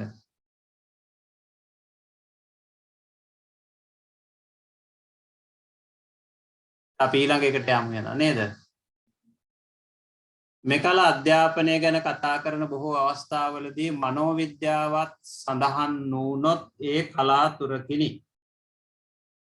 මනෝවිද්‍යාත්මක දැනීම අධ්‍යාපන කටයුතු වලට වැද්ද ගැනීමේ බොහෝ දුරට හේතු වූයේ රූසෝ ආදී ස්වභාව ධර්මවාදීන්ගේ අදහස් අධ්‍යාපනය කරේ බලපවත්වන්නට වීමෙන් යයි කිව හැකිය. කලින් බොහෝ දෙනාගේ මතය වූ ලෙස ළමා අවස්ථාව වැඩිහිටි අවස්ථාව සඳහා වුවමනා දැනීම හා පුහුණුව ලබා ගැනීම සඳහාම නොව ළමා විය සඳහාම ජීවත් විය යුතුය. වෙන අයුරකින් කියතොත් ළමයා ළමා වියෙහි ස්වභාවයට අනුව ජීවත් විය යුතුය. වෘද්ධ අවස්ථාවට පුහුණු වීමේ කටයුත්තෙන් බාහිරව ළමා වියෙහිම පරමාර්ථයක් ඇත යන අදහස් අධ්‍යාපනය කෙරෙහි ක්‍රමයෙන් බලපවත්වන්නට විය. ළමයා ළමා වියෙහි ස්වභාවය අනුව ජීවත් වුණු තරමට ළමාවිය එහි ඕනෑ එපාකම් වලට අනුව සම්පූර්ණයෙන් ප්‍රීතියෙන් ජීවත් වේ යන මතය බොහෝ වැඩිහිටි අවස්ථාවේදී හොඳ අයෙක් වේ යන මතය බොහෝ අධ්‍යාපනඥයන් විසින් පිළිගැනිනි. ළමාවිය එහි ස්වභාවයට අනුව එහි අවශ්‍යතාවලට අනුව හොඳින් ප්‍රීතියෙන් ජීවත්වීමට කටයුතු නම් ළමාවිය වඩා හොඳින් අවබෝධ කර ගැනීම අප විසින් කළ යුතු වේ. ළමාසිත ක්‍රියා කරන ආකාරය ළමාසිතේ වැඩීම ආදී ප්‍රශ්න පිළිබඳව මනා අවබෝධයක් ඒ සඳහා අවශ්‍යය. මොකද්ද තෝරපු උත්තරය?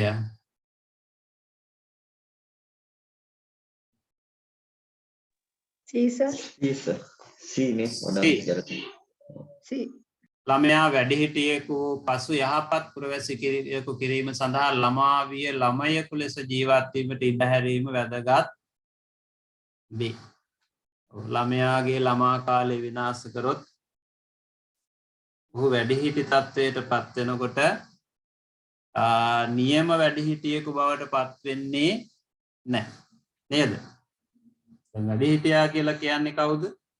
වයසට ගිය අය නෙවෙයි. වයසට ගිය හැමෝම වැඩිහිටියෝ නෙවෙයි නේද? වැඩිහිටියෝ කියලා කියන්නේ වයසින් සහ ගුණයෙන් වැඩි අය. වෘද්ධ ශ්‍රේෂ්ඨ නේද? වයසින් සහ ගුණයෙන් වැඩි අය. එනිසා ඒකේ C උත්තරේ තමා වැඩිපුර ඡේදය තුලින් අවධාරණය වෙන්නේ. හරි. ඔන්න ඔය ටික තමයි අපි ප්‍රශ්න පත්‍රය තුල අද දවසේ සාකච්ඡා කරන්නේ. මම හිතනවා ඔයගොල්ලන්ට අවබෝධ වෙන්න ඇති, පැහැදිලි වෙන්න ඇති. අපි බොහෝ කරුණු සාකච්ඡා කළා නේද? එමනම් අපි අදට මෙහෙම නතර කරනවා. අපි ගැටලුවක් නැහැ වෙන මොකුත් සාකච්ඡා කරපුවා මම හිතනවා ග්‍රහණය වෙන්න ඇති කියලා. එහෙනම් සියලු දෙනාටම සුබ රාත්‍රියක්. ආයුබෝවන්. Subha Ratriyak sir. Ayubowan sir. Thank you. Thank you, sir.